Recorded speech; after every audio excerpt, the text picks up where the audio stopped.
All right, this massage is for the rotator cuff. This is one of my all-time favorites because it gets amazing results.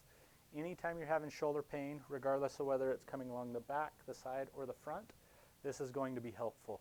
What you're going to do is take a lacrosse ball. You can use a bigger ball, something like a softball or a baseball. Lacrosse balls work the best because they're kind of squishy but still pretty dense. Oftentimes a tennis ball or a racquetball isn't quite dense enough.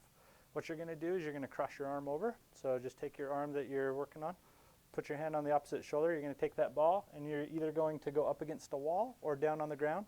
What you're going to do is get that ball up behind that shoulder. You're going to look for tender spots. Once you find those knots and those tender spots, you're going to just hold pressure.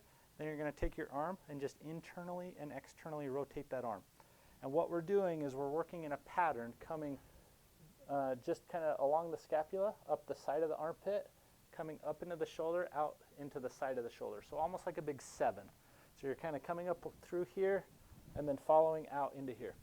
You're going to find some pretty tender spots. You're going to feel a lot of pain. That means you're in the right spot. You're probably going to spend about 5 to 10 minutes between the two sides. We usually recommend doing this twice a day if you're having a lot of symptoms. If you're just doing it more for maintenance, just kind of do it as is. But if you're having shoulder problems, let's try to get this in each morning, each evening for about 5 to 10 minutes.